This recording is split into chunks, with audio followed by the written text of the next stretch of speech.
Sulaiman, Hulaila, Himran dan Abdul Muttalib. Begitu sampai di Syam, bertemulah dengan seorang pendeta Nasrani, bertanya keempat orang ini, kalian dari mana? Kata Abdul Muttalib pada saat itu mengatakan, karena juru bicaranya, kami dari Mekah, di Jazirah Arab. Dijelaskan tepatnya. Maka komentar pendeta itu mengatakan, pendeta Nasrani, nanti akan datang Nabi terakhir dan lahirnya dari tempat wilayah Anda. Akan datang Nabi terakhir, lahirnya dari tempat wilayah Anda. Perhatikan, namanya Muhammad. Jelas? Belum selesai. Wa mubasysyirun bi rasulin ya'ti min ba'di ismuhu Ahmad. Wa mubasysyiran, dan aku memberi kabar gembira. Nabi Isa gembira. Padahal 600 tahun sebelum kelahiran Nabi dikonfirmasi. Yang konfirmasi siapa? Al-Quran. Nah, jadi setiap orang Islam itu kalau mengaku beriman pasti gembira dengan kehadiran Nabi Muhammad SAW. Pasti gembira. Nah, nanti cara mengekspresikan kegembiraannya, maulidnya seperti apa? Gambarannya seperti apa? Maka yang pertama diisyaratkan oleh Al-Quran, kenali namanya. Kenapa Nabi Isa mempopulerkan nama yang kedua Ahmad, sedangkan di ayat lain Allah populerkan dengan 4 kali disebutkan dengan nama Muhammad. Sekarang kita kenali dulu nama yang pertama, Muhammad. Nanti saya sebutkan di akhir. Dari semua kisah ini, nama Muhammad ini bukan sekedar nama, ditampilkan oleh Allah dalam Al-Quran untuk memberikan pesan kuat kepada semua yang mengaku umatnya. Praktekkan sifat itu, tiru, bawa dalam kehidupan. Jadi bukan cuma sekedar mengaku saya umatnya Nabi Muhammad. Tidak, nama Muhammad itu nama sifat. Kalau Anda, saya, kita mengaku umat beliau, artinya kita komitmen meneladani sifat yang melekat pada nama itu.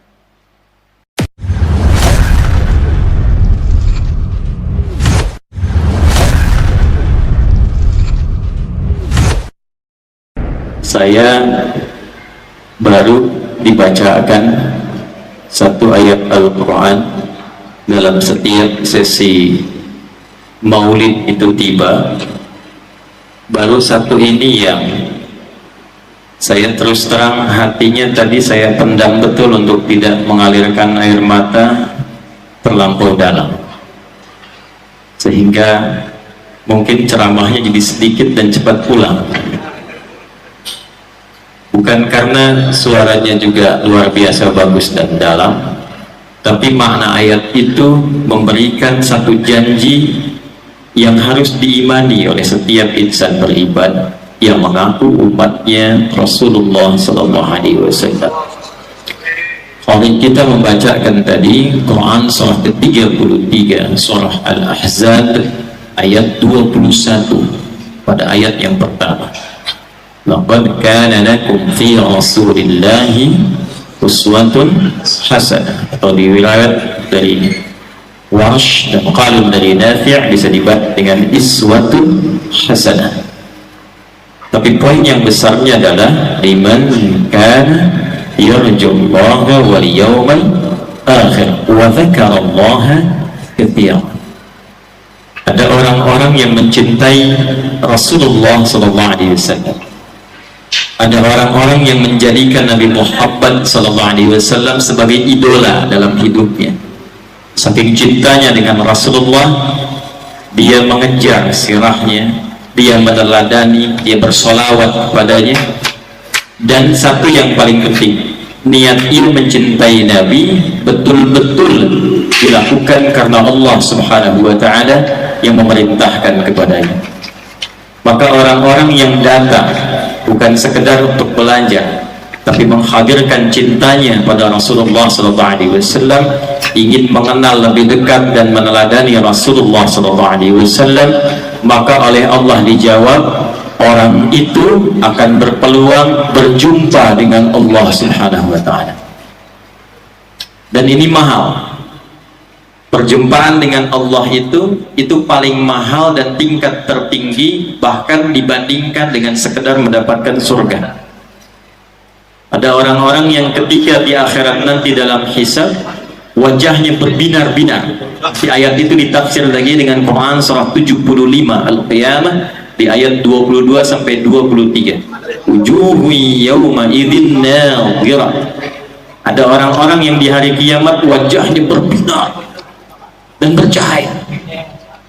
Bukan karena masuk surganya, tapi ila rabbiha nadhirah, karena ia diperkenankan oleh Allah melihat langsung Rabbnya yang selama ini dirindukannya. Saya mau tanya begini Pak, Bu, teman-teman, kalau kita ini berpisah dengan anak atau teman yang lagi belajar pamit ke luar negeri, tidak bertemu misalnya selama 15 tahun, yang setiap waktu senantiasa diberikan semua hal yang kita perlukan. Kita butuh curhat, kemudian dilayani. Kita ingin mengadu, dibantu. Saatnya dia pergi, tak pernah bertemu selama 15 tahun. Kemudian dia kasih kabar, insya Allah besok saya pulang. Pesawat landing di Soekarno-Hatta jam 9 pagi. Kira-kira saya mau tanya, kalau diberi kabar pesawat landing jam 9, datang ke bandara jam berapa? Jam 7, jam 6, jam 5, nginep. Karena apa? Kangen, rindu. Ada yang menyampaikan kepada kita usia 4 bulan dalam kandungan sebelum dilahirkan, yang kita tidak pernah lihat, kita tidak pernah menatap langsung, tapi kita berkomitmen dalam usia kandungan 4 bulan ketika roh mulai ditiupkan. Quran surah ke-7 ayat 172, ya, wa idz akhadha rabbuka min bani adama min zuhurihim dzurriyyatahum wa ashhadahum ala anfusihim alastu bi rabbikum qalu bala syahidna.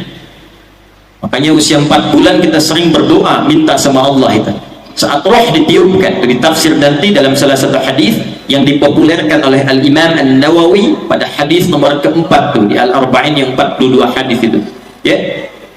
Begitu ditiupkan kata Allah, apakah engkau mau berkomitmen menjadikan aku sebagai Rabb, Tuhan yang merawatmu, memberikan semua kebutuhan, memaafkan kalau salah, mengampuni kalau berdosa, kalau sakit aku yang sembuhkan, semua kebutuhan aku yang cukupkan.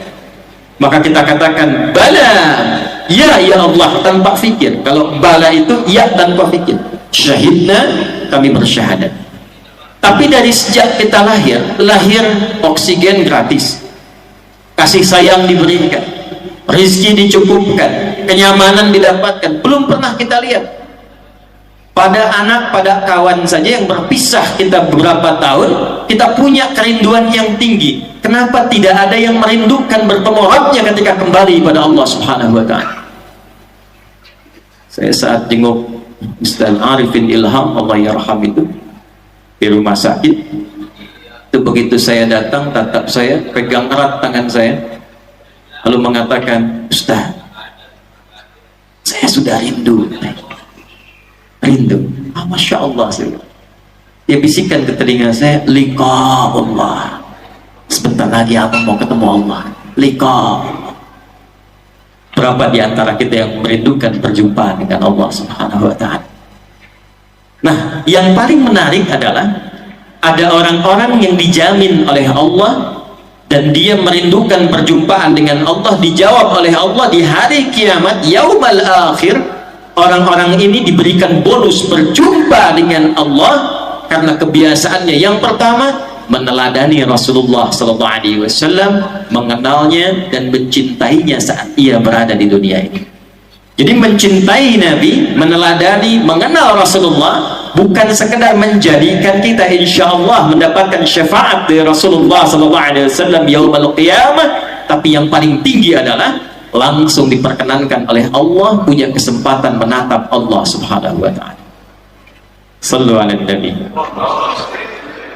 Oleh karena itu mengucapkan selamat di antara sekian hamba-hamba Allah yang diberikan kemudian kelembutan di hatinya untuk datang ke masjid ini untuk mengenal Rasulullah SAW lebih dekat. Di antara sekian hamba Allah yang beraktivitas, kita yang dipilih oleh Allah Subhanahu wa ta'ala untuk berada di masjid ini malam ini. Mudah-mudahan Malam ini kita berjumpa berjamaah, besok lusa kita kembali kepada Allah berjamaah. Wasiqal ladzina taqaw rabbahum ilal jannati zumara. Ada orang-orang yang masuk surganya berbondong-bondong berjamaah. Ketika hisab Allah katakan langsung masuk secara berjamaah. Begitu masuk, mudah-mudahan kita disambut di telaga Kautsarnya Rasulullah sallallahu alaihi wasallam. Dan dengan itu diperkenankan oleh Allah untuk menatap wajahnya Allah subhanahu wa ta'ala. Siapa itu Rasulullah? Siapa itu Rasulullah? Tak kenal maka ta'aruf. Karena tidak semua yang dikenali itu mesti sayang. Anda kenal istri tetangga kan tidak langsung sayang. Baik. Tak kenal maka ta'aruf, kita kenali. Jangan-jangan selama ini kita mengatakan Nabi saya Muhammad, Rasulullah Sayyidina Muhammad SAW, tapi tidak kenal siapa beliau itu. Karena tidak kenal itulah kemudian fungsi ayat ini hanya sekedar menjadi bacaan. Hikmahnya tidak dipraktekkan dalam kehidupan. Karena yang diinginkan oleh Allah itu, kenal Rasulullah itu bukan sekedar mengatakan asyhadu an la ilaha wa asyhadu anna Muhammadan. Itu bukan cuma di lisan.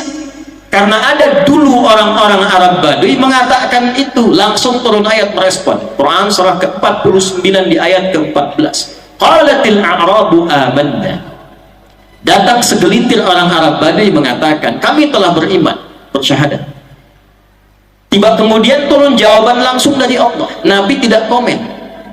Awas, hati-hati, urusan iman dan kufur, awas, standarnya itu standar Allah. Gak boleh sembarangan mengeluarkan kata-kata kufur. Hati-hati. Saya ulangi, tidak boleh sembarangan mengatakan kata-kata kufur. Karena itu kalau ada aliran-aliran yang tidak jelas, sedikit-sedikit kafirkan orang, mesti hati-hati. Karena ketika kalimat itu diungkapkan, dia akan kembali mencari pemiliknya. Dia naik ke langit mencari, tidak ditemukan, di bumi tidak ditemukan, maka dia akan kembali kepada yang menuduhkan. Adab Nabi ketika kemudian orang itu beriman, mengatakan saya beriman, Nabi diam, turun kemudian langsung berita dari Allah. Qalatil a'rabu amanna. Mereka berkata orang-orang Arab Badui, kami beriman. Kata Allah, qul, katakan Muhammad pada mereka, lam tu'minu. Kalian belum serius imannya. Walakin qulu aslamna. Tapi katakan pada mereka, kalian baru formalitas masuk Islam, mengatakan Allah sebagai Tuhan, Muhammad SAW sebagai Rasul, baru formal diucapkan di lisan. Walamma yadkhulul imanu fi qulubikum. Sedangkan imannya itu, iman pada Allah, iman pada Rasulullah, itu belum masuk ke dalam hati. Sebab kalau di lisan dengan di hati itu beda.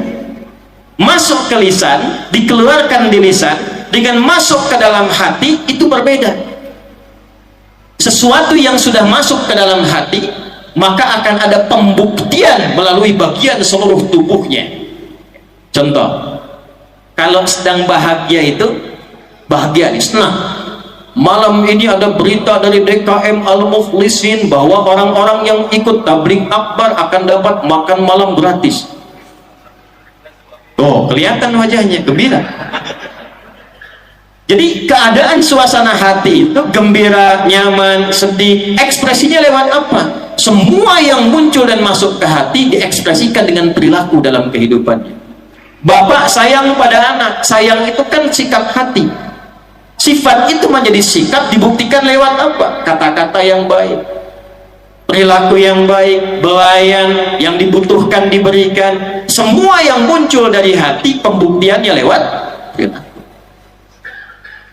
Awas nih, ada perempuan di belakang ya yang belum nikah. Jika ada anak laki-laki mengatakan pada Anda, saya mencintaimu, jangan percaya. Hati-hati itu.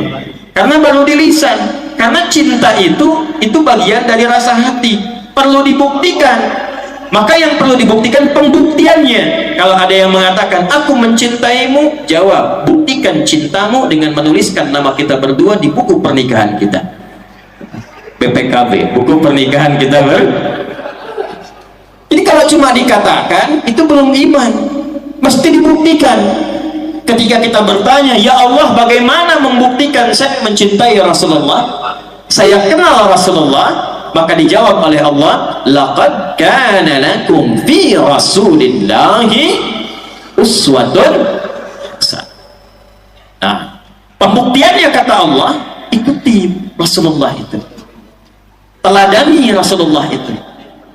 Apa yang kami teladani ya Allah, apa yang kami ikuti? Ini yang akan kita bahas.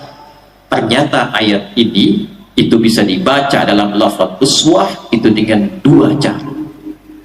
Berapa cara? Dua cara.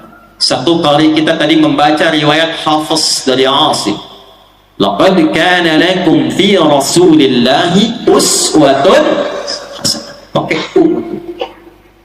Yang kedua ada riwayatnya Warsh dan Qalun dari Nafi' al-Madani. Imam Nafi' itu tinggal di Madinah, itu badannya tinggi besar, rambutnya keriting, kulitnya hitam, ya. Kemudian itu telinganya, pendengarannya kurang, tapi beliau seorang ahli Al-Quran yang tahu kesalahan orang baca Quran hanya melihat gerakan bibirnya saja. Dan tidaklah Imam Nafi' al-Madani ini ketika beliau berbicara ahli Quran ini kecuali keluar bau harum dari mulutnya, Imam Nafi' al-Madani. Maka riwayat kedua yang dipopulerkan oleh Imam Nafi' itu berbunyi, laqad kana lakum fi rasulillahi iswatun hasanah. Jadi ada uswah, ada iswah. Apa bedanya?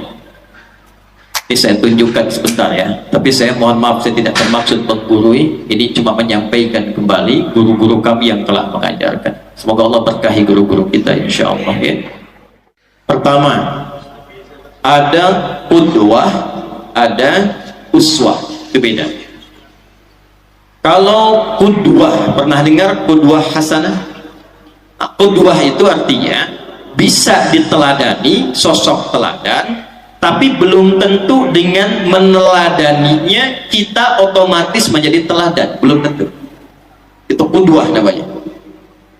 Tapi kalau kita meneladani satu sosok dan setelah itu kita pun menjadi teladan, itu berubah namanya dari qudwah menjadi uswah. Langsung ditetapkan oleh Allah semua yang melekat pada sosok Sayyidina Muhammad SAW, semua yang melekat pada beliau itu dengan sifat kerasulannya, teladani kata Allah, karena beliau ditetapkan sebagai sosok teladan. Dan ketika itu diteladani, yang meneladani seketika akan menjadi teladan di setiap apapun yang dia lalui, apapun itu, dan di setiap masa. Umar itu sebelum meneladani Nabi bukan siapa-siapa. Kenal Umar bin Khattab? Dia bilang kenal. Tapi ini masih agak mendingan. Saya di Bangkalis ada yang kenal Fir'aun.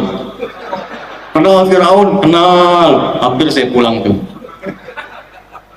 Umar itu sebelum kenal Nabi, ikut Nabi, bukan siapa-siapa. Dikenal di kalangan masyarakat jahiliyah.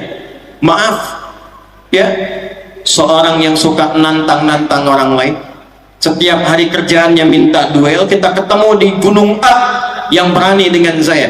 Tapi sebelum datang pamit dulu pada ibu yang telah melahirkannya, karena dia akan pulang tanpa nama. Umar paling minimal sehari mabuknya itu 5 kali dalam sehari.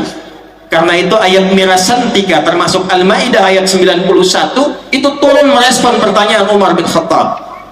Di zaman jahiliyah itu kalau pemabuk amatiran itu 5 kali sehari mabuknya. Kebayang yang profesional kan? Kapan Umar dikenal sebagai sosok yang seperti sekarang? Orangnya luar biasa, penegak kebenaran, banyak ide-ide brilian, orang yang luar biasa dalam menegakkan nilai-nilai keislaman, pemimpin yang fenomenal, teori belusukan dari Umar, ya, pengembangan pendidikan banyak dari Umar. Kapan dikenal demikian? Ketika kenal dengan sosok bernama Muhammad SAW. Siapapun, lompat era sahabat ke tabi'in, tabi'in ke tabi'at tabi'in, siapapun yang ikut dengan apa yang dituntunkan Muhammad SAW seketika berubah menjadi teladan. Dan hebatnya keteladanannya ini bisa dibaca dengan 2 cara. Ini bisa iswah dan bisa uswah. Ini saya ini dari kecil tuh senang Quran. Karena itu saya putuskan mengambil jurusan bahasa Arab formal untuk mendalami bahasa Al-Quran. Disertasi saya itu mendalami bahasa-bahasa kata-kata ayat-ayat di Quran di Muhammad 30 juz. Itu ketika menemukan bahasa Quran singkatnya. Saya mengambil sanad ijazah dulu tadi untuk menunjukkan yang saya sampaikan bukan biasa-biasa. Tapi basic ilmunya kuat. Tidak ada satupun huruf dalam Al-Quran termasuk harakatnya kecuali punya makna. Kecuali punya makna. Ini yang harakat yang kita ketahui. Kalau garisnya miring kayak tidur tapi ada di atas namanya apa? Fathah. Kalau di bawah namanya apa? Kalau bulat begini namanya apa? Sukun. Kalau begini namanya apa? Dhammah. Itu semua ketika kita lekatkan pada bacaan Al-Quran, bukan harakat biasa tapi punya makna di balik itu. Yuk kita lihat misalnya, ambil langsung kasrah dengan dhammah. Kasrah kenapa disebut dengan kasrah? Di ilmu bahasa kita akan temukan kasrah itu kalau kita lihat posisinya di bawah disebut dengan khafad, yang rendah. Karena rendah jatuh ke bawah, posisinya kecil, kasrah zujaj, kaca pecah, melahirkan pecahan-pecahan kecil. Jadi semua kata-kata jika ada harakatnya kasrah, ini menunjukkan bahwa kata-kata itu mengandung makna yang lembut, yang kecil, atau yang sederhana, yang rendah. Itulah sebabnya kalau kata ini dilekatkan pada perempuan, harakatnya i, ya, i itu kenapa sering pada perempuan, sementara laki-laki a, ya, anta laki-laki, perempuan jazakallah khair, laki-laki, perempuan jaza illa i. Kenapa i untuk perempuan? Untuk menunjukkan sifat perempuan yang lebih lembut dibandingkan dengan laki-laki. Jadi kalau ada i'tikaf di masjid ini, antum mau sampai subuh i'tikaf tuh, jam 2 keluar cari udara. Begitu keluar, misalnya dekat pohon tuh ada suara, nggak usah lari, tunjuk kasroh ya. Itu yang lembut, yang kecil. Saya waktu itu diundang ke Garut pakai oleh sahabat kami senior sepuh. Nyampe ke sana itu dikasih buah sukun, Pak. Dihidangkan ke kami, sudah dimasak, buka-buka begini. Beliau katakan, Ustadz, ini silahkan sukunnya dimakan. Saya bilang, Pak, ini bukan sukun, ini fathah.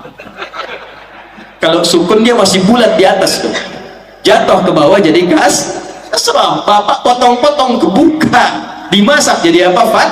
Fathah. Tawa, saya kira selesai itu. Rupanya dia bawa lagi nampan dengan sukunnya ke dapur. Dia sampaikan pada istrinya, "Ma, kata Pak Ustadz, ini bukan sukun. Apa Pak? Fathah." Jadi kalau disebutkan kasrah, ini menunjuk yang kecil-kecil, yang sederhana. Kalau disebutkan dhammah, indhamma, yang dhammu, dhamma, indimam, ya, dan alamatnya tinggi, rafa, ini menunjukkan yang tinggi-tinggi, yang terkumpul banyak. Dhammah itu yang terkumpul. Jadi Allah ingin memberikan kesan begini pada sosok Muhammad SAW. Jangankan yang tinggi-tinggi, yang banyak bisa diteladani, yang kecil-kecilnya pun jadi teladan. Yang kecil-kecilnya. Jadi semua yang melekat pada sosok Muhammad SAW, semuanya, dari namanya, dari tumbuhnya, dari lahirnya, berkembangnya, sampai semua aktivitasnya, senyumnya, jalannya, nengoknya, bicaranya, sampai dengan wafatnya, sampai dengan doanya, bahkan keluhannya, itu ditetapkan oleh Allah. Kalau diikuti, jadi teladan kita dalam kehidupan. Karena itu kita akan mulai pelan-pelan dari mana kita mengenal Rasulullah sehingga bisa mengikuti keteladanan yang melekat pada beliau. Kita ambil yang kecil-kecilnya dulu. Kalau level besar agak tinggi, tapi nanti saya berikan satu contoh untuk dipraktikkan malam ini insya Allah. Yuk kita ambil yang kecil dulu, dari namanya. Siapa nama beliau? Siapa nama beliau? Yang kencang, katanya cinta pada Rasulullah, nggak kenal namanya. Siapa namanya? Kita tanya pada Rasulullah, siapa nama baginda ya Rasulullah? Nanti kita balikkan kemudian dari nama ini berapa yang Allah kemudian abadikan dalam Al-Quran. Buka di Al-Bukhari nomor hadis 3532, 3532. Kita lihat bagaimana Nabi Shallallahu Alaihi Wasallam memperkenalkan nama beliau. Ana, kata beliau, qala Rasulullah Shallallahu Alaihi Wasallam. Saya lebih cepat langsung lompat ke bagian tertingginya. Ana Muhammadun wa Ahmad wa ana al-mahi alladhi yamhu biyyal kufra wa ana al-hashir alladhi yuhsharun nasu ala qadami wa ana al-aqib. Diperkenalkan oleh Rasulullah 5 nama yang melekat pada beliau. Ada berapa nama? Catat nih ya, mungkin ini informasi baru untuk kita. Ini langsung dari nabinya. Ana Muhammad, 1. 2 Ahmad. 3 Al-Mahi. 4 Al-Hashir. Dan kelima Al-Aqib. Ada berapa? 5. Nah, sekarang kita urutkan baik-baik dan kita lihat semua nama yang disebutkan Rasulullah ini, dan nanti dari 5 ini 2 yang diabadikan dalam Al-Quran, dan dari 2 nama ini terdapatlah pancaran rukun Islam.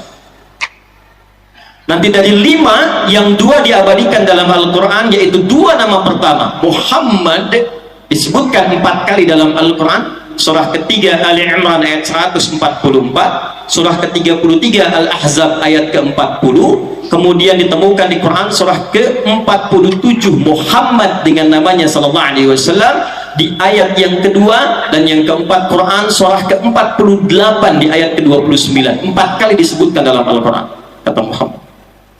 Dan Ahmad sekali disebutkan dalam Al-Quran, Quran surah 61 As-Saff di ayat yang ke-6. 4 kali Muhammad, 1 kali Ahmad. 4 tambah 1 berapa?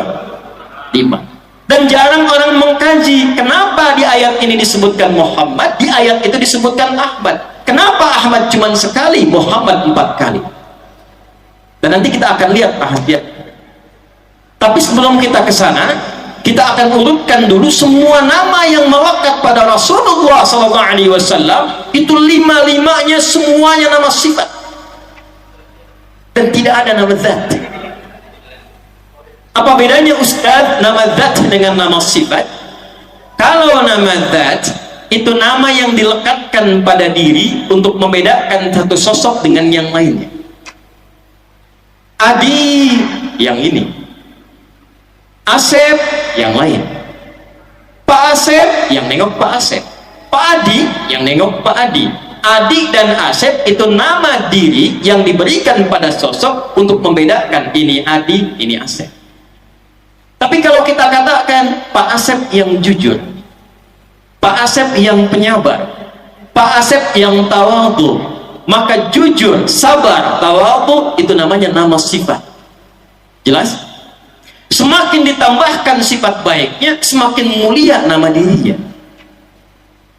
Dan hebatnya, nama zat bisa hilang dengan wafat zatnya, tapi nama sifat gak akan pernah hilang.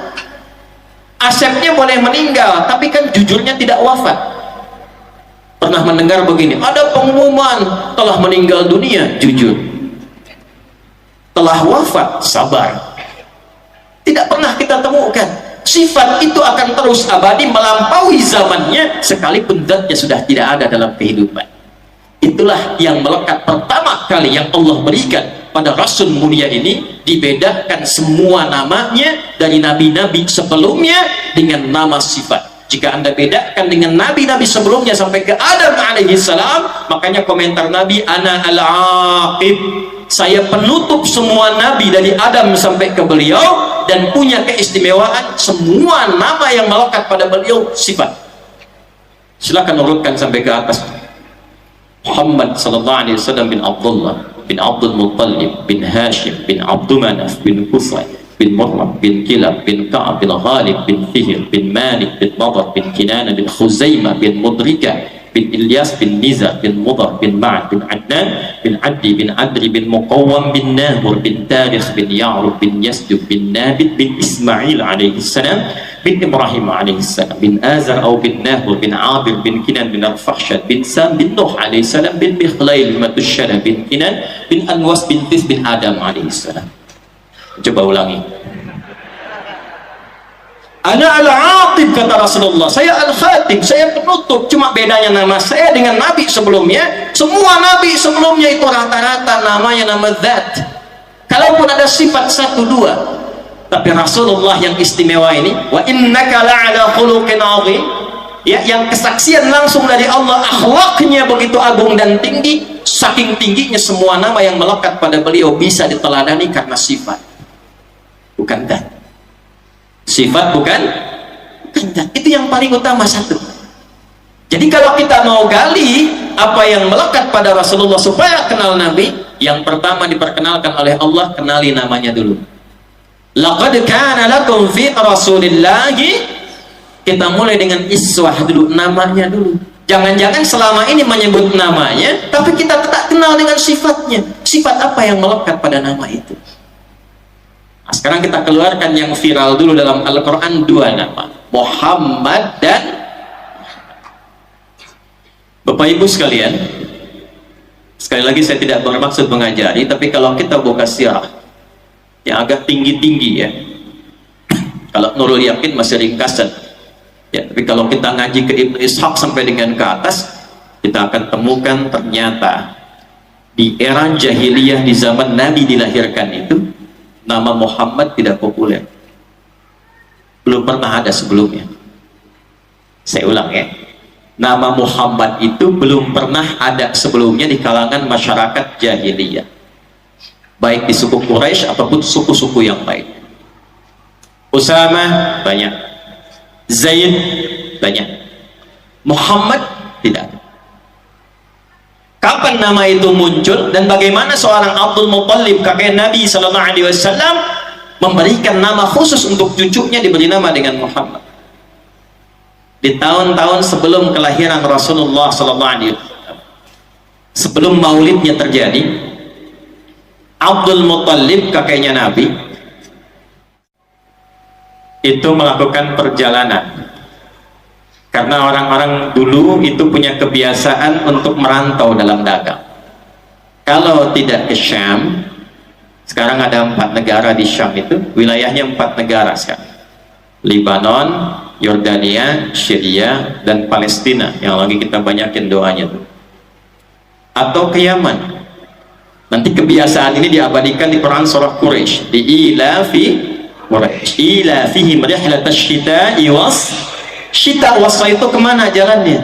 Kalau bukan ke Yaman, ke Syam. Saat jalan ke Syam itu, beliau ditemani oleh 3 sahabatnya. Satu namanya Sulaiman bin Mu'adhi, yang kedua namanya Hulailah bin Hajij, dan yang ketiga namanya Himran. Sulaiman, Hulailah, Himran, dan Abdul Muttalib. Begitu sampai di Syam, bertemulah dengan seorang pendeta Nasrani, bertanya ke 4 orang ini, kalian dari mana? Kata Abdul Muttalib pada saat itu mengatakan, karena juru bicaranya, kami dari Mekah, di Jazirah Arab. Dijelaskan tepatnya. Maka komentar pendeta itu mengatakan, pendeta Nasrani, nanti akan datang Nabi terakhir dan lahirnya dari tempat wilayah Anda. Akan datang Nabi terakhir, lahirnya dari tempat wilayah Anda. Perhatikan, namanya Muhammad. Namanya siapa? Muhammad. Saya kasih jalur nasab dulu ya, nasab dengan sanad ilmunya nih ya. Dan saya pernah mencari dan pernah punya dulu namanya Injil Barnabas, itu jelas tertulis Muhammad di dalamnya. Ternyata nama Muhammad ini, Bapak Ibu sekalian, itu sudah diviralkan oleh Allah di kalangan seluruh nabi yang pernah bertugas di bumi. Bahkan Allah mengambil perjanjian dengan semua nabi sebelum tugasnya dimulai, agar mereka mengimani Muhammad SAW dan menolong dakwah beliau kalau beliau diutus sesuai dengan eranya. Jadi kalau tiba-tiba muncul di era Nabi itu, perjanjiannya Nabi itu mesti ikut mengimani Muhammad SAW dan membantu dakwahnya. Itu nanti bisa dilihat di Quran surah ketiga Ali Imran di ayat 81. Kita pakai Quran sama hadis aja nih. Lihat ayatnya. Wa idh akhadallahu mitsaqan nabiyyin lama ataitukum min kitabin wa hikmatin thumma ja'akum rasul musaddiqan lima ma'akum la tu'minunna bihi wa la tansurunna قال أقررتم وأخذتم على ذلكم إصري قالوا أقررنا قال فاشهدوا معكم من الشاهدين. Paham? Tidak. Wa idh akhadallahu mitsaqan nabiyyin, dan ingatlah, pahamilah, pelajarilah, ketahuilah ketika Allah mengambil komitmen dengan semua nabi yang bertugas di bumi. Ingat, ada al-anbiya, ada nabiyyin, itu beda. Kalau al-anbiya itu beberapa nabi, tapi tidak semua nabi. Ada surah ke-21 namanya surah apa? Al-Anbiya. Tadi yang ayat kedua yang dibacakan. Wa ma arsalnaka illa rahmatan lil alamin. Di Al-Anbiya. Kenapa disebut Al-Anbiya? Karena di surah itu ada beberapa nabi dikisahkan, tapi tidak semua nabi. Tapi kalau kita ingin merubah menjadi bentuk semua nabi tanpa kecuali, kalimatnya berubah dari anbiya menjadi nabiyyin. Wa idh akhadallahu mitsaqan nabiyyin, dan pahami, ketahui, ingat, pelajari ketika Allah mengambil komitmen dengan semua nabi yang bertugas di bumi. Lama ataitukum min kitabin wa hikmah, ketika aku, kata Allah, akan menugaskan engkau jadi nabi, aku berikan buku petunjuk, pedoman kitab, dan dijelaskan lewat hikmah. Jadi ada kitabnya, ada penjelasannya. Nabi Musa kitabnya apa? Taurat, kitab. Penjelasan Nabi Musa disebut dengan hikmah. Nabi Isa kitabnya apa? Injil. Penjelasan Nabi Isa terhadap Injil disebut dengan hikmah. Nabi Muhammad kitabnya apa? Al-Quran. Penjelasan Nabi Muhammad terhadap Al-Quran disebut dengan hikmah. Semua nabi saat menerima kitab dan hikmah, kata Allah, harus ada komitmen. Kalau tugas kalian saat berjalan bersamaan dengan itu lahir nabi penutup, kalian harus membantu risalahnya, beriman kepadanya, dan menolong dakwahnya. Kata Allah, apakah kalian semua komitmen? Mereka berkata, kami komitmen ya Allah. Qala fashhadu wa ana ma'akum minasyahidin. Bersyahadatlah kalian karena aku menyaksikannya. Jadi nama Muhammad SAW itu bukan nama yang diberikan oleh manusia. Ingat itu. Mungkin baru tahu kita malam hari ini. Itu bukan nama yang diberikan oleh manusia. Karena itulah semua nabi sudah tahu itu diviralkan di setiap masanya. Bahkan khusus Nabi Ibrahim dan Nabi Ismail alaihi wassalam. Ibrahim itu gelarnya Khalilullah, yang paling dekat dengan Allah. Paling dekat dengan Allah. Dan Abul Anbiya, bapaknya para nabi, karena semua ke bawah keluarganya itu nabi. Dari semua jalur. Sayyidah Sarah melahirkan nanti Ishak, Ishak turun Yakub, Yakub turun Yusuf, terus sampai ke Isa alaihi salam. Sayyidah Hajar menurunkan sampai Sayyidina Ismail alaihissalam sampai Muhammad sallallahu alaihi wasallam. Disebut Abul Anbiya, khusus zamannya Nabi Ibrahim dan Nabi Ismail alaihi wassalam, itu sampai keduanya berdoa di samping Ka'bah supaya Nabi Muhammad sallallahu alaihi wasallam spesial, lahirnya nggak boleh sama dengan nabi-nabi lain, harus lahir di tempat atau di sisi tempat yang paling spesial di bumi. Apa tempat yang paling istimewa di bumi? Ka'bah. Ya, dari mana tahunya? Quran surah ketiga Ali Imran ayat 96 sampai 97. Inna awwala baiti wudi'a lin-nas. Sungguh, kata Allah, aku tegaskan, rumah pertama yang dibangunkan untuk manusia, bukan manusia yang bangun. Saya ulang ya, rumah pertama yang dibangunkan untuk manusia sebagai kiblat, bukan manusia yang bangun. Nanti buka kitab namanya Akhbaru Makkah karya Az-Ziraqli. Anda buka halaman 13 sampai 15 tuh. Itu disampaikan bagaimana di situ dalil disebutkan malaikat diperintahkan oleh Allah bangun Ka'bah sebelum Adam turun. Dibangun. Nanti zaman Nabi Nuh alaihissalam hancur bagian atasnya terkena banjir. Sisa pondasi.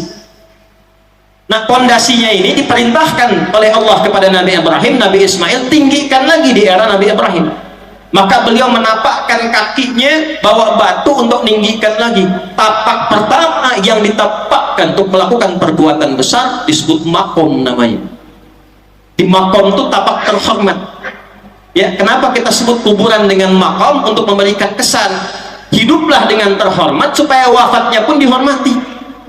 Makanya kita sebutkan makam ulama, makam aulia, dengan makam para kiai. Kenapa? Karena hidup mereka terhormat. Ada pesan di balik nama makam. Bekerjalah selama hidup dengan terhormat agar wafat pun Anda terhormat.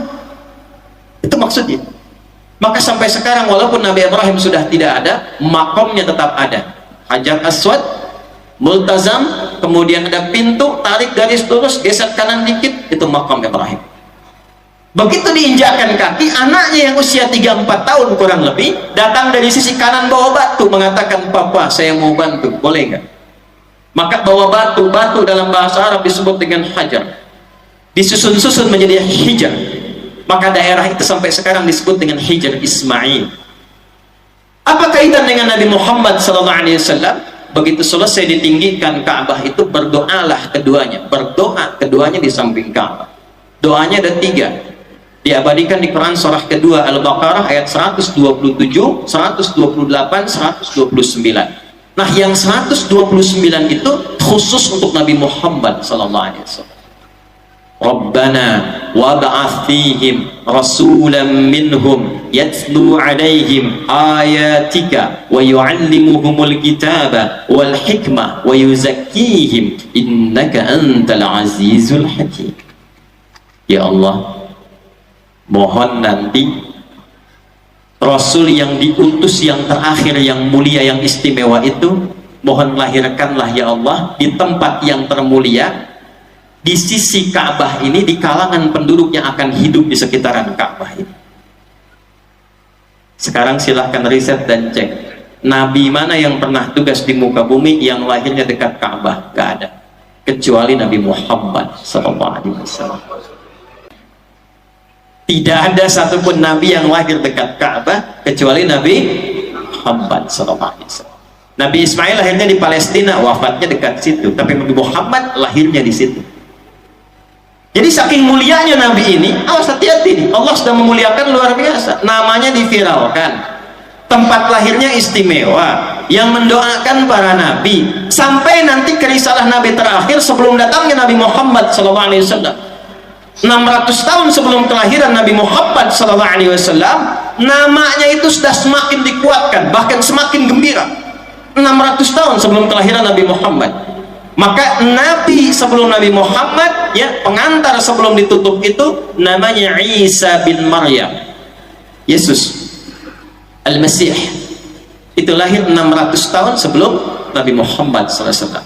Dan beliau merasakan pada masa itu, ini akan segera datang nih Rasul penutup. Maka redaksi Qurannya berbeda. Nabi Ibrahim, Nabi Ismail masih berdoa, Nabi Isa memberi kabar gembira. Nah, kebayang nggak nih, ada orang 600 tahun belum lahir orangnya sudah gembira. Pak, aduh saya gembira nih, ayo kita syukuran. Gembira apa? Anak saya mau lahir. Kapan? Ntar kalau saya udah nikah. Udah nikah aja belum? Respon kita gimana tuh? Oh, ada-ada aja gitu ya. Tapi ini lain, Nabi Muhammad tuh beda, belum lahir, masih 600 tahun. Nabi Isa, Nabi Rohullah, dekat dengan Allah, dijaga oleh Allah, ibunya mulia, ya. Dan itu menyampaikan pada umatnya, aku berikan kabar gembira. Nabi Isa gembira, Nabi Isa gembira. Ente Nabi bukan, Rasul bukan, surga belum jelas, nggak ada pujian di Quran, nggak gembira dengan kedatangan Nabi Muhammad. Dipertanyakan. Mungkin para nabi kalau lihat lagi, lihat bingung siapa nih. Para nabi gembira. Quran surah 61 ayat yang ke-6. Wa idh qala Isa bin Maryam, disebutkan langsung namanya Isa dan binnya. Ini saya kasih rahasia bentar ya, kita lompat dulu, tapi janji ini diantara kita aja nih, ya. Kalau di Quran disebutkan nama plus binnya, itu berarti peristiwanya hanya terjadi pada orang itu dan tidak akan terjadi lagi pada yang lainnya di setiap masa. Jelas? Tapi kalau tidak disebutkan namanya, hanya disebutkan inisial atau gelarnya.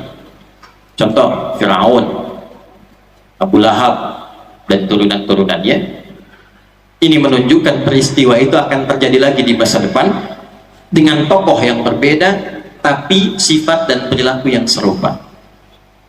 Contoh, ibundanya Nabi Isa disebutkan nama dan bintinya, wa Maryam ibnata Imran. Maryam anak perempuannya Imran. Kenapa disebutkan bintinya? Karena kejadian yang menimpa Maryam bisa mengandung dan melahirkan tanpa disentuh laki-laki manapun. Walam yamsasni bashar. Bahasa Qur'annya tidak disentuh laki-laki manapun. Itu cuma Maryam binti Imran. Ya. Maryam Gandaria banyak. Mana Pak Lurah tuh? Ya. Maryam sekarang misalnya lahir tanpa bapak banyak. Tapi yang tidak disentuh laki-laki manapun cuma Maryam binti Isa bin Maryam. Kenapa disebutkan Isa dan binnya di Quran? Dan satu-satunya tuh, satu-satunya. Muhammad gak disebutkan di Quran dengan binnya, Nuh gak disebutkan, Adam apalagi karena gak ada bapaknya ke atas, kan? Nabi Isa, Isa bin Maryam, Isa bin anak laki-laki Maryam, anak laki-lakinya Maryam. Kenapa disebutkan sampai ke bin, sampai ke ibunya? Kenapa? Karena hanya Nabi Isa alaihi salam yang terlahir dari rahim seorang perempuan tanpa ada pasangannya, tanpa disentuh laki-laki mana. Isa bin, ada lagi yang lebih hebat daripada Isa, namanya Adam. Siapa namanya? Adam. Jadi Allah itu menciptakan manusia dengan semua keadaan, 4 keadaan semua. Satu, yang tanpa ibu tanpa bapak, Adam. Jelas? Yang kedua, ada bapak tanpa ibu, belum tahu kan? Ada bapak tanpa ibu. Siapa? Hah? Hawa. Karena Hawa itu diambil dari tulang sulbinya siapa? Adam. Dari laki-laki tanpa perempuan. Sekarang ada perempuannya, laki-lakinya nggak ada. Siapa? Isa alaihissalam dari Maryam. Yang paling lengkap, ada bapaknya, ada ibunya, ada laki-lakinya, ada perempuannya. Siapa? Antum. Jadi untuk menunjukkan dari Allah gampang. Kalau aku mau kun fayakun, jadi semua perkara mencipta itu semua jenisnya bagi Allah gampang. Jadi jangan salah menyimpulkan, oh ini karena nggak ada bapaknya ini istimewa, cuma ada ibunya, naik status dari Nabi jadi Tuhan misalnya. Kan yang paling bingung Adam statusnya apa tuh? Makanya di Quran langsung dikatakan inna oh jangan baca Quran sih. Sungguh penciptaan Isa itu inna mathala Isa, sungguh penciptaan Isa itu kamathali Adam. Sama aja dengan Adam, cuma nanti bagian mana? 1, 2, 3, apa? 4. Poinnya langsung wa idh qala Isa bin Maryam, ketika Isa bin Maryam menyampaikan pada umatnya, inni rasulullahi ilaikum. Inni itu inna tambah ya mutakallim. Innanya aja kalau kita ngaji nahwu udah dalam banget tuh. Inna harfu nasbin wa taukidin tansibul isma wa tarfa'ul khabara mabniyun 'alal fathi la mahalla lahu min i'rabi. Ya, paham? Tidak. Ya. Inna huruf nasab dan taukid menancapkan kepada diri, jangan goyah, meyakinkan tanpa ragu. Kalau ditambah ya mutakallim artinya yang bicara tidak ragu sedikit pun, menancapkan pada hatinya. Kata Nabi Isa alaihissalam, inni rasulullahi ilaikum. Saya tegaskan ya, saya saksikan pada diri saya tanpa ragu, saya adalah utusan Allah untuk kalian semua, pada umatnya. Musaddiqan lima baina yadayya minat Taurat. Saya meneruskan risalah Taurat yang sampai ke saya. Dari Nabi Musa terus nanti ada Daud, ada Sulaiman dan sebagainya, sampailah ke Nabi Isa. Di era Nabi Isa, risalahnya lanjut, karakternya disesuaikan dengan umatnya, diberi nama dengan Injil. Jelas? Belum selesai. Wa mubasyshirun bi rasuliyati min ba'di ismuhu Ahmad. Wa mubasysyira, dan aku memberi kabar gembira. Nabi Isa gembira. Padahal 600 tahun sebelum kelahiran Nabi dikonfirmasi. Yang konfirmasi siapa? Al-Quran. Jadi setiap orang Islam itu kalau mengaku beriman pasti gembira dengan kehadiran Nabi Muhammad SAW. Pasti gembira. Nah, nanti cara mengekspresikan kegembiraannya, maulidnya seperti apa? Gambarannya seperti apa? Maka yang pertama diisyaratkan oleh Al-Quran, kenali namanya. Kenapa Nabi Isa mempopulerkan nama yang kedua Ahmad? Sedangkan di ayat lain Allah populerkan dengan 4 kali disebutkan dengan nama Muhammad. Sekarang kita kenali dulu nama yang pertama, Muhammad. Tadi saya katakan dari keterangan Nabi Isa ini beliau mempopulerkan, ini namanya nih Muhammad Ahmad. Lanjutlah itu pada murid-muridnya, menyebar di antara muridnya, terkonfirmasilah 600 tahun setelahnya kakeknya Nabi Muhammad Abdul Muttalib kemudian jalan dengan 3 sahabatnya tadi, Sulaiman, Hulailah dengan Himran ke Syam, bertemu dengan pendeta Nasrani tadi yang saya sebutkan di awal, maka mengkonfirmasi apa yang disampaikan Nabi Isa. Di tempat kalian seorang nabi, ya, akan lahir seorang nabi namanya Muhammad. Maka 4 orang ini berjanji kalau mereka dapat cucu, maka yang paling duluan di antara mereka akan diberi nama dengan Muhammad. Ya, yang duluan dapat cucu diberi nama dengan Muhammad. Qadarullah ketika pulang ternyata lahirlah dari Sayyidah Aminah anak laki-laki, cucunya Abdul Muttalib. Di antara 4 ini yang duluan dapat cucu Abdul Muttalib, maka diberi namalah dengan nama Muhammad. Nama itu belum familiar di lingkungan Quraisy pada masa itu, nggak ada yang tahu. Jadi nama Muhammad itu pemberian Allah. Jelas? Pemberian siapa? Allah. Apa artinya Muhammad? Muhammad itu bentuk superlatif, sirah mubalaghah, mengandung makna yang paling lengkap yang asalnya dari kata Mahmud. Ini asalnya Mahmud nih, Mahmud. Ada Pak Mahmud di sini? Kalau ada orang namanya Mahmud, Mahmud itu satu sifat mulia yang bermakna sosial, baik dari dalam diri keluar. Contoh, jujur tapi kurang sabar. Satu sifat saja, jujur tapi kurang sabar. Nah itu kalau diambil ke bahasa Arab namanya Mahmud. Jujur orangnya tapi kurang sabaran. Sabar misalnya kan, tapi kurang jujur.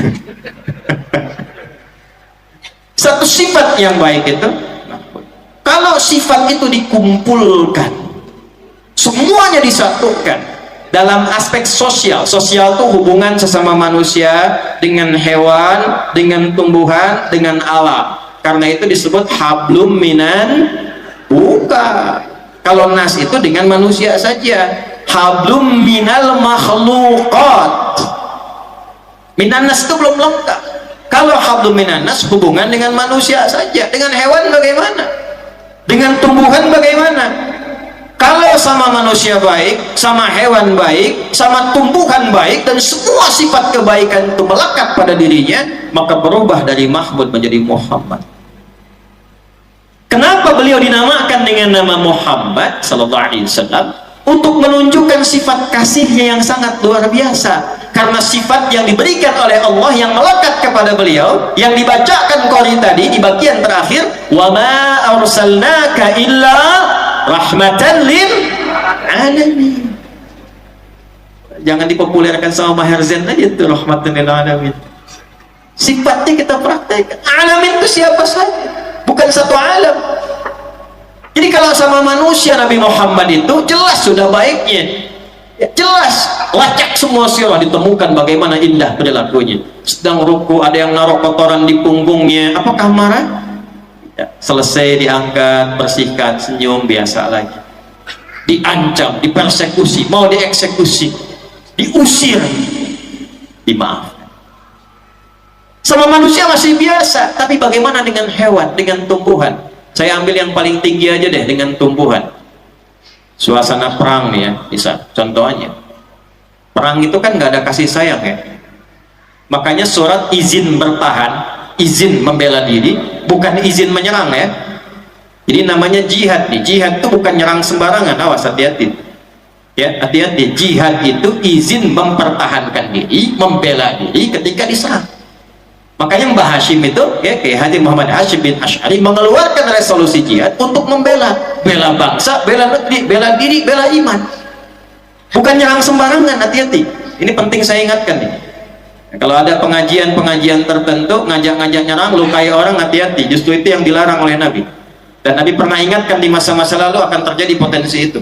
Ya, hadis Muslim nanti kalau ngajinya dilengkapi.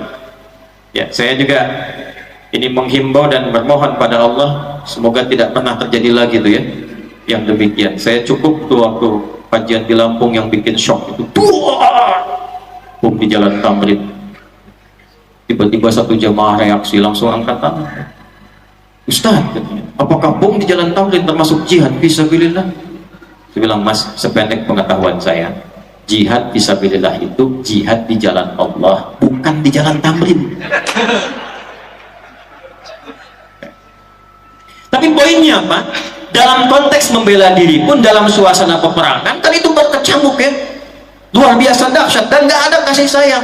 Makanya ketika diizinkan membela diri dalam suasana di invasi itu turunlah surah At-Taubah, bara'atum minallah, turun tuh izinnya dari Allah, silahkan bela diri. Tapi itu satu-satunya surah dalam Al-Quran yang nggak ada Bismillahirrahmanirrahim, nggak dibuka dengan Bismillah.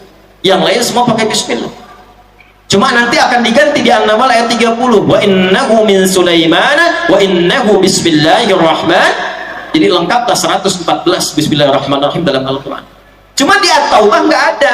Kenapa At-Taubah itu tidak dibuka dengan Bismillahirrahmanirrahim? Karena surah itu adalah surah izin untuk berjihad, membela diri dalam suasana peperangan. Sedangkan Rahman dan Rahim itu sifat sayang, sifat rahmat. Nggak ada orang perang pakai sayang. Izin nembak ya, oh, sakit nggak di sana? Maaf ya, tembak ya tembak aja, bom aja. Itu namanya peperangan. Tapi dahsyat-dahsyatnya perang, keluarlah kata-kata legenda seorang Muhammad SAW. Pasukan Muslim nggak boleh rusak tanaman, nggak boleh cabut sembarangan. Tuh. Kalau pada manusia udah biasa, yang perempuan jangan dilukai, yang bayi-bayi dijaga, yang tidak terlibat jangan kemudian dipersekusi. Makanya ditunjukkan tuh di Palestina sekarang tuh, cuman berita yang keluar hoax semua. Oke, bayi-bayi dibebaskan lagi, ibu dengan anaknya dirilis videonya, cuma kan yang nampak tuh yang tidak baik. Yang seperti itu biasa saat kita dijajah juga pada waktu itu beritanya begitu. Saya tuh kemarin ke Belanda, saya sampai datangi kantor VOC tuh. Sekarang udah jadi asrama di Delft, kecil dengan Masjid Mukhlisin gedean ini, cuman gudangnya besar ya. Lain waktulah kita cerita itu ya. Tapi banyak hal yang tidak kita ketahui, banyak sesuatu yang bergeser. Tapi yang paling dahsyat, Muhammad SAW itu namanya mewakili sifat kasih, baik pada manusia, pada hewan nih ya. Maaf, timbang nyembeli hewan nih waktu Idul Adha, cuma dalam Islam yang ada aturan jelasnya, menyembeli tapi tidak menzalimi hewannya. Kata Nabi, sebelum disembeli tajamkan pisaunya sehingga tidak memberikan rasa sakit mendalam kepada hewannya, yang mempercepat penyembelihannya. Tajamkan di Islam. Dan hati-hati, najaminnya itu nggak boleh di depan hewan yang akan disembeli. Sabar ya, tajam kok cepet kok, insya Allah cepet. Nggak boleh tuh, dosa. Di mana ada aturan hubungan dengan tumbuhan bisa membuat manusia berdosa, cuma di Islam. Di mana ada aturan menzalimi hewan itu bisa celaka, cuma di Islam. Ada orang yang ngurung kucing kan, gak dikasih makan, dan ditunjukkan, diberitakan pada Rasulullah, terus sedang dihukum tuh karena perilaku zalimnya pada kucing. Sebaliknya, hanya seorang perempuan yang larut dalam dunia gelap, tiba kemudian dia melihat seekor anjing kehausan, dia keluarkan bagian dari dirinya, ada yang menyebutkan sepatu, ada yang menyebutkan bagian dari tempat yang dia dapati, lalu dijulurkan tuh, diberi minum ke anjing itu. Anjing itu minum dan kemudian berjalan kembali dengan segar. Turun berita dari Allah Subhanahu wa Ta'ala, memberikan pahala yang baik untuk perempuan itu. Ada riwayat menyebutkan dari pelajaran itu dia menyimpulkan Allah memberi hidayah kepadanya, sehingga hewan yang najis, yang kotor pun bisa hidup kembali. Maka dia menyimpulkan, saya pun manusia yang dianggap najis bisa tobat kembali. Karena riwayat itu yang menunjukkan bahwa tobatnya itulah yang mendapatkan nilai lebih di hadapan Allah Subhanahu wa Ta'ala. Nanti saya sebutkan di akhir, dari semua kisah ini, nama Muhammad ini bukan sekedar nama, ditampilkan oleh Allah dalam Al-Quran untuk memberikan pesan kuat kepada semua yang mengaku umatnya. praktekkan sifat itu, tiru, bawa dalam kehidupan. Jadi bukan cuma sekedar mengaku saya umatnya Nabi Muhammad, tidak. Nama Muhammad itu nama sifat. Kalau Anda, saya, kita mengaku umat beliau, artinya kita komitmen meneladani sifat yang melekat pada nama itu. Cek sampai malam ini bagaimana hubungan kita dengan manusia. Aspek satu, jangan-jangan datang ke masjid dengan orang tuanya masih bermasalah. Ibunya menangis karena sebab anaknya belum minta maaf sampai hari ini. Hati-hati. Buka Al-Adabul Mufrad tuh, ya, karya Imam Al-Bukhari. Coba dilihat di bagian topik pertama tuh, kalau nggak salah nomor hadis 13 tuh, paling kanan sebelah bawah. Itu ada anak pengen hijrah, udah berangkat, temennya ngaduin, anak muda tuh, remaja, temennya ngadu ke Nabi, ya Rasulullah, si fulan berangkat tapi ibunya masih nangis, bapaknya juga nangis. Dipanggil anaknya oleh Nabi, irji', pulang kamu, bikin bapak ibumu tertawa seperti engkau telah membuatnya menangis. Jadi semua aspek itu diperhatikan. Kalau mengaku umat Nabi Muhammad SAW, cek hubungan dengan makhluk, dengan orang tua dengan anak, ya, dengan tetangga, dengan kerabat, dengan karyawan di kantor. Hubungan sesama muslim, hubungan sesama manusia, muslim dengan non muslim, muslim dengan muslim. Coba cek, saya ini agak bingung sebetulnya, heran saya. Tapi kalau ngaji lagi, saya baru paham apa yang disampaikan Nabi. Kok sekarang bisa ada yang mengaku sama-sama umatnya Nabi Muhammad, tapi saling mencela, saling merendahkan, dan dengan bangganya mengatakan, saya pengikut sunnah Nabi, saya pengikut Nabi Muhammad, saya umatnya Nabi Muhammad. Sejak kapan Nabi mengajarkan permusuhan? Sejak kapan Nabi mengajarkan celaan? Innamal mu'minuna ikhwah. Semua orang kalau sudah mengatakan beriman, bersaudara. Itu diperjelas lagi di Quran surah ketiga Ali Imran di ayat ke-103, fa asbahtum bi ni'matihi ikhwana. Kalian mesti beda dengan jahiliyah, kata Allah. Kalau sudah beriman, jahiliyah itu dulu banyak musuhan, banyak bermusuhan, dikit-dikit musuhan, dikit-dikit perang, dikit-dikit musuhan, dikit-dikit bunuh. Satu mati di sana, sini juga mesti mati. Di Mekah demikian, ke Madinah demikian, Aus dan Khazraj. Ratusan tahun. Begitu beriman turun ayat, wa'tasimu bihablillahi jami'an wala wadhkuru ni'matallahi 'alaikum idh kuntum a'da'an fa'alafa baina qulubikum fa'asbahtum bi ni'matihi ikhwan. Dulu sebelum kalian beriman, kalian banyak musuhan, mencela, menghina, merendahkan, menyakiti, persekusi sampai eksekusi. Itu belum beriman. Ketika kalian mengaku beriman, kata Allah, dipersaudarakanlah dengan iman itu. Fa asbahtum bi ni'matihi ikhwan. Dan ikhwan itu diambil dari kata ukhuwah, dari kata yang berarti satu hubungan seperti nasab, seperti saudara, seperti saudara sebapak. Memang kita itu saudara sebapak, bapak kita yang tertinggi namanya Nabi Adam. Makanya di Quran disebutkan 7 kali Bani Adam, supaya 7 hari dalam sepekan itu kita merasa bersaudara tuh sesama anak Adam. Jadi kalau Anda mau mencela teman Anda, rasakan itu saudara Anda, apalagi beriman. Maaf Pak, maaf nih, bapak punya saudara tuh, saudara sekandung, ya, saudara sekandung, saudara sekandung, dihina oleh orang, dibela nggak? Dibela. Kalau dia sakit dibantu nggak? Dibantu. Kalau dia susah dibantu nggak? Dibantu. Kenapa? Saudara. Sepanjang sudah beriman, ini Allah yang sampaikan, hei umatnya Muhammad, hei yang katanya Nabi Anda Muhammad, kalau sudah beriman Anda bersaudara. Dan menjadi tidak etis kalau sesama saudara itu saling merendahkan, saling mengganggu, saling mengecilkan, saling menuduh, bikin hoax. Nggak ada ceritanya. Makanya hubungan kita antar saudara itu selalu dibuka di Quran dengan iman. Dengan iman. Nih lisan nih, mulut nih. Apa fungsinya mulut? Bicara itu yang biasa, tapi kalau sudah beriman, itu lisannya dibuka dengan iman dulu. Coba ngajinya kita tamatin nih, kita hatamin tuh. Buka Quran 40, Quran surah 49 Al-Hujurat ayat 11 tuh. Ya ayyuhalladzina amanu, imannya dulu. Hei semua orang yang telah merasakan beriman. Kita perdalam dengan nahu nih. Ya harfun nida linida'il qarib wal mutawassit wal ba'id. Huruf panggilan memanggil yang dekat, yang menengah dan jauh, disebutkan 361 kali dalam Al-Qur'an. Ayyuha disebutkan 150 kali dalam Al-Qur'an. Ayyunya munada, fungsinya menguatkan sebuah hukum, haknya tanbih mengingatkan hukum. Alladzina disebutkan 1080 kali dalam Al-Quran, mencakup semua tanpa kecuali, laki-laki, perempuan, besar, kecil, tua, muda. Hei semua tanpa kecuali, laki-laki, perempuan, besar, kecil, tua, muda, sepanjang kalian punya iman, dimanapun kalian berada, dekat, menengah ataupun jauh, aku ingatkan kata Allah, aku kuatkan hukum ini. La yasrab qaumin qaum, jangan saling mencela. Kalau sudah merasa beriman, lisannya gunakan pada yang baik-baik. Turunlah petunjuk dari seorang Nabi Muhammad SAW.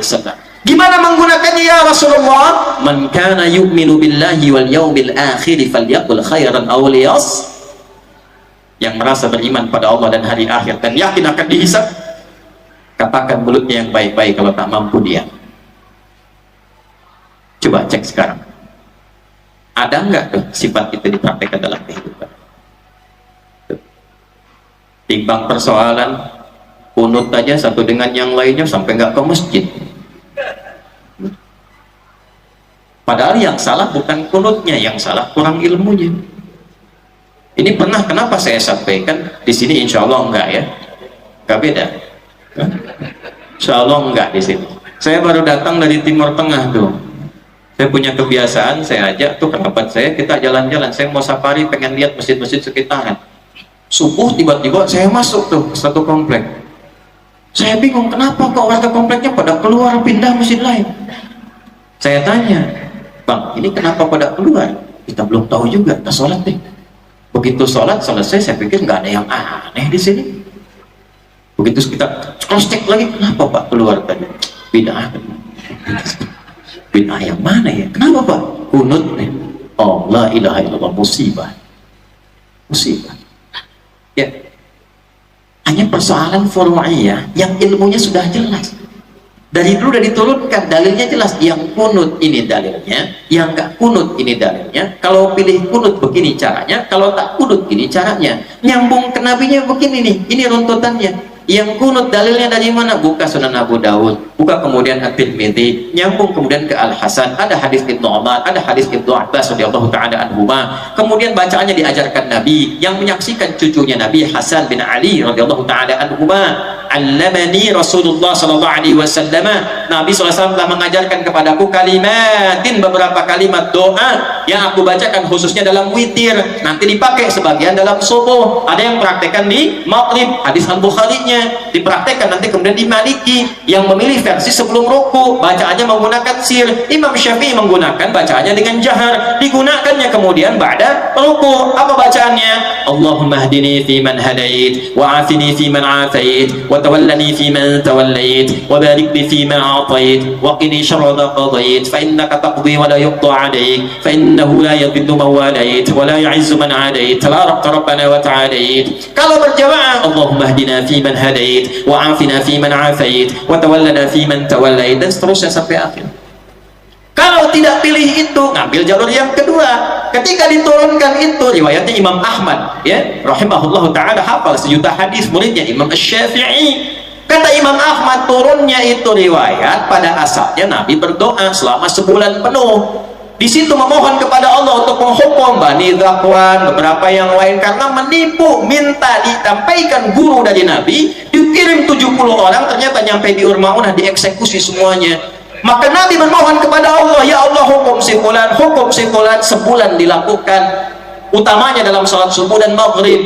Maka turunlah Ali Imran ayat 128, laisa laka minal amri syai'un aw yatuba 'alaihim aw yu'adzibahum fa innahum zalimun. Muhammad, engkau tidak punya hak untuk menghukum orang atau memberi hidayah pada orang, engkau hanya mengingatkan saja. Makanya nanti turun ayat fadzakir innama anta mudzakir lasta 'alaihim bimusaitir. Maka dari situ Nabi berhenti, tapi mengajarkan kemudian beberapa kalimat kepada cucunya Al-Hasan. Riwayat satu Nabi pernah membacakan, riwayat kedua Nabi tidak melakukan. Imam Ahmad mengambil tidak melakukan, tapi menyimpulkan kunut itu dilakukan kalau ada peristiwa penting saja. Karena sebelumnya Nabi nggak kunut, datang peristiwa itu Nabi kunut. Setelah itu ada riwayat melakukan, ada riwayat tidak melakukan lagi. Kesimpulan Imam Syafi'i, Imam Malik tetap mengamalkan sepanjang ada dalil. Kesimpulan Imam Ahmad, diamalkannya saat ada kejadian besar yang butuh doa dan support besar, seperti kejadian di Palestina sekarang. Dalilnya dua-duanya ada, cuman pilihan saja. Dari dulu nggak ada Imam Ahmad mengatakan Imam Syafi'i bid'ah nih.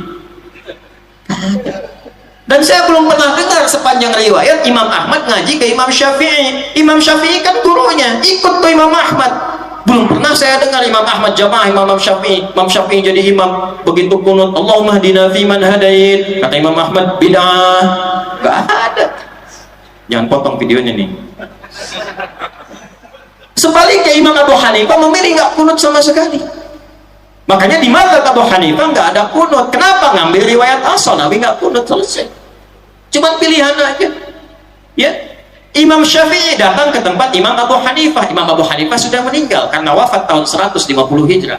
150 Hijrah Abu Hanifah wafat, Imam Syafi'i baru lahir. Ketika tumbuh dewasa berkembang jadi mufti, mendatangi tempatnya, maka muncul dua muridnya. Dua murid Abu Hanifah masih hidup, namanya Imam Abu Yusuf dan Imam Muhammad. Datang ke situ bawa murid. Tiba Imam Abu Yusuf dan Imam Muhammad meminta Imam Syafi'i jadi imam pas subuh untuk menghormati tamu dan ulama besar. Silahkan katanya jadi imam. Muridnya langsung komen, menang kita nih katanya. Kebiasaan tuh, guru biasa-biasa, murid pengal. Yang paling kenceng kan biasanya muridnya tuh. Gurunya mungkin biasa-biasa aja. Ya. Tapi kalau ada gurunya juga luar biasa lah ya. Guru kencing berlari, murid udah tuh, kalau berlari kan kemana-mana tuh ya. Ini problemnya. Maka apa yang terjadi?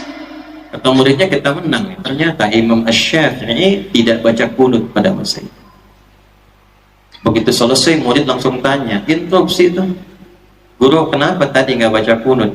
Apa kata Imam Syafi'i? Saya menghormati pendapatnya Imam Abu Hanifah yang memilih untuk tidak kunut, dan dipraktekkan di sini. Disitulah jadi fiqih. Kita di sini ngajinya apa? Misalnya Syafi'i kunutan tuh. Tiba kemudian kita datang ke satu tempat yang tidak kunut di situ, imamnya nggak kunut, maka kita pun ikut tidak kunut. Dan jangan sudut sawi. Karena hadisnya jelas, innama ju'ilal imamu liyutamma bihi fa qira'atul imam qira'atul ma'mum. Imam dijadikan untuk diikuti. Maka semua yang dikerjakan imam, makmum tinggal ikut, pahala ikut. Sebaliknya, antum nggak kunut, datang ke satu masjid, imamnya kunut, ikut kunut. Dan fatwa ulama begitu. Itu yang di mazhab Hambali sekarang di Saudi. Syekh bin Baz rahimahullah sudah meninggal, Syekh Utsaimin sudah meninggal. Fatwanya sama. Kalau imamnya kunut, makmum walaupun dia nggak ikutnya, bukan paham bukan kunut, tetap mengaminkan di belakangnya, ikut imam. Imam, Allahumma hdina fi man hadait, makmum amin. Wa'afina fi man afait, makmum. Dan ustadz pun jangan bawa mazhab sendiri, ikuti mazhab yang berkembang di daerahnya. Saya ngajar di Malaysia mazhabnya Syafi'i, saya imamin pakai mazhab Syafi'i. Tapi saya di Tripoli diangkat jadi amin khutbah, sana Maliki mazhabnya, saya praktikkan Maliki. Antum punya pemahaman, datang ke satu tempat di wilayah itu pemahamannya sudah Syafi'i, antum datang bawa Hambali ikut. Dan nggak ada hubungan dengan ormas. Ormas itu bersaudara, saling menyatukan, saling memudahkan untuk membawa nafas keislaman yang baik. Allahumma hdini fi man hadait, NU. Nah, ini yang repotnya tuh. Kalau kunut NU nggak kunut Muhammadiyah. Zaman Nabi belum ada tuh. Dan dua-duanya ormas bagus, nggak ada masalah. Kita doakan untuk saling bekerja sama dan memakmurkan bangsa, itu yang paling penting. Nah, itu ngajinya yang harus diperdalam supaya apa? Pancaran sifat Muhammad kita praktekkan. Ini baru sesama muslim. Itu masih mending kunut tuh, nunggu rakaat terakhir. Ada yang baru mulai rakaat sudah ribut gara-gara bismillah tuh. Baru dibuka udah ribut tuh. Umat sekarang wajah-wajahnya tuh. Padahal hadisnya jelas. Kurang lebih ada yang ngitung 70 hadis dibagi 4 bagian. Ada yang jahar, Bismillahirrahmanirrahim. Ada yang silent. Bismillahirrahmanirrahim. Maaf ya, kalau silent sir itu nggak usah ditempelin ke mic. Bismillahirrahmanirrahim. Alhamdulillahirabbil alamin. Itu sama saja dengan jahar, Joni. Sir itu Anda nggak dengar, kalau diperdengarkan ke orang jahar namanya. Yang ketiga nggak dibaca sama sekali, langsung Alhamdulillahirabbil alamin. 4 baca rakaat pertama dengan jahar, riwayat Abu Hurairah, dan yang keduanya tidak dibaca sama sekali. Bismillahirrahmanirrahim. Rakaat pertama. Rakaat kedua nggak dibaca, langsung hamdalah. Alhamdulillahirabbil alamin. Dan keempat-empatnya jalur ke nabinya ada dan dijelaskan. Nih kapan Nabi baca jahar, kapan sir, kapan nggak dibaca. Riwayatnya, penyebabnya ini, asalnya di sini, tempat jelas. Tinggal dipilih. Keempat-empatnya disebut manhaj, at-tariqul wadih. Semua sumbernya nyambung ke Nabi dengan jelas. Tapi saat kita praktekkan kan mesti pilih salah satu.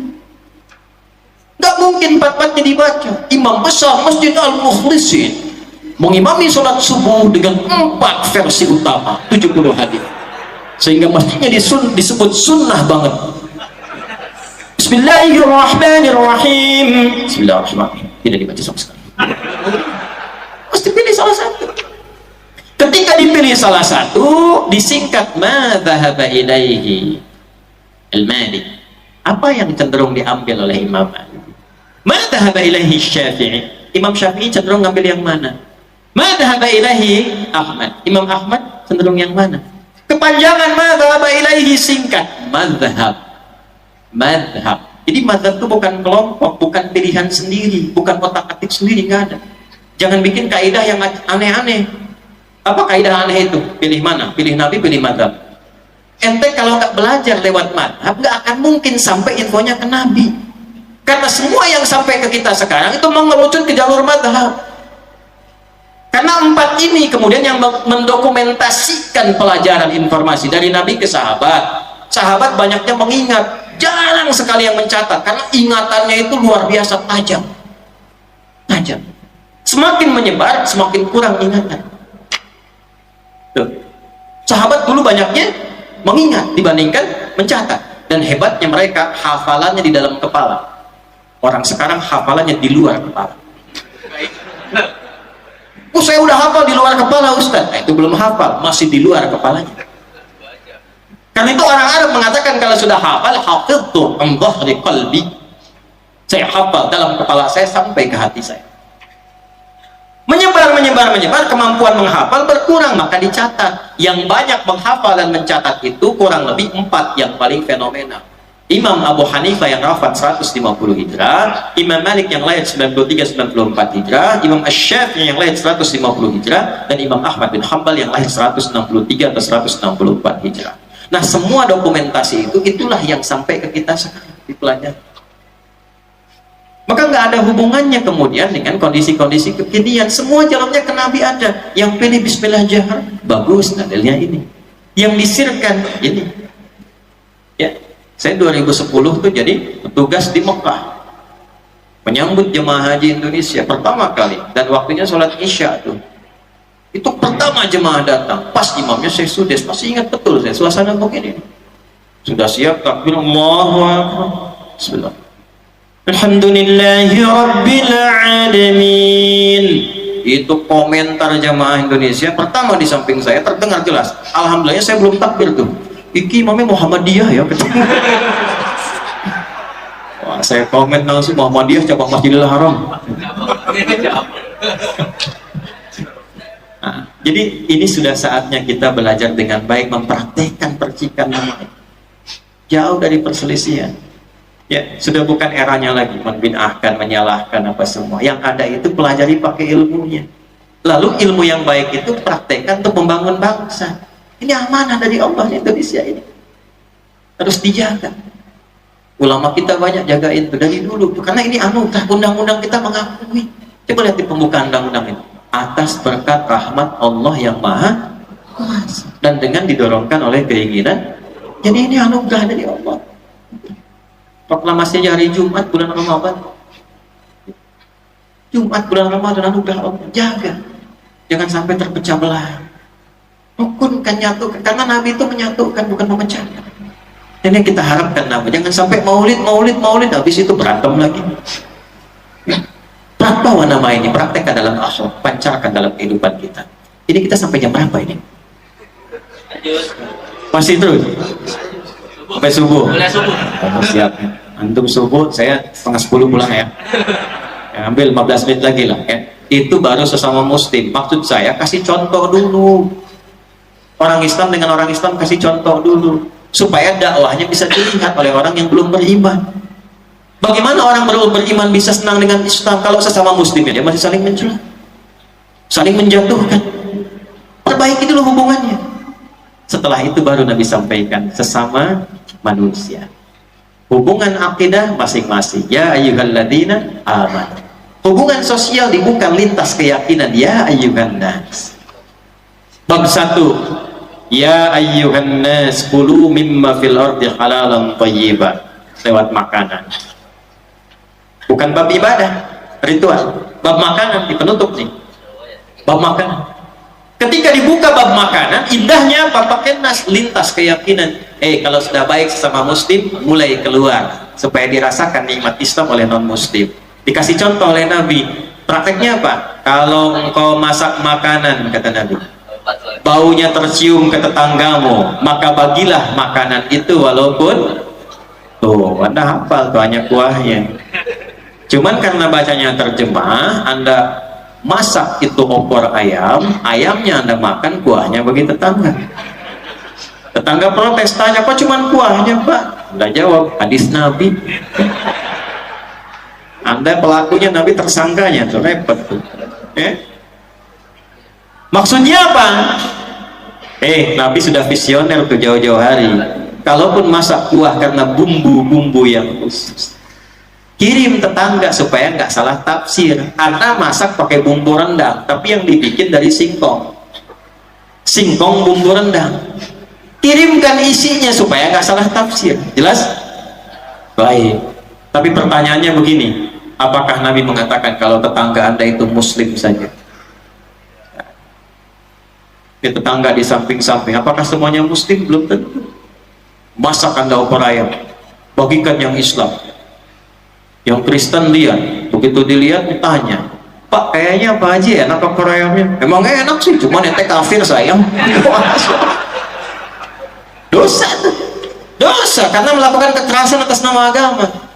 Dan dibantah oleh Quran di Quran surah kedua ayat 256. La ikraha, tidak boleh ada paksaan, tidak boleh ada kekerasan.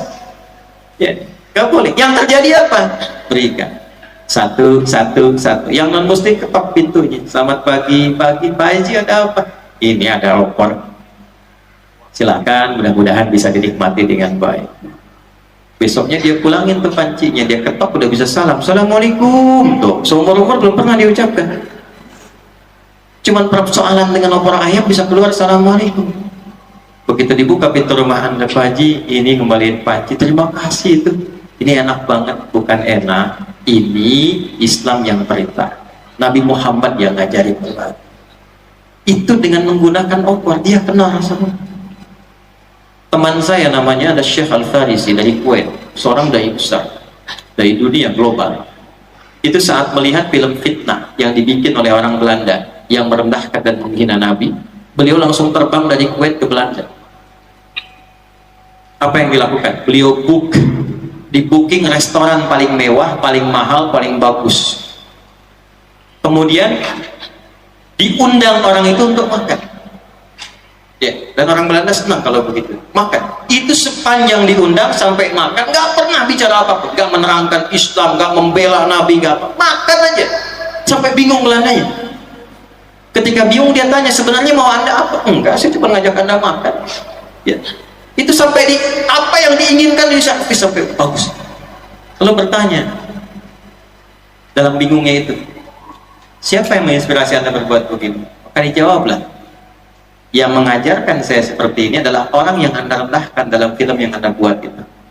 Itu cuma dengan kalimat itu dan akhlak yang dipraktekkan. Babnya makanan, asyhadu an la ilaha illallah, asyhadu anna Muhammad.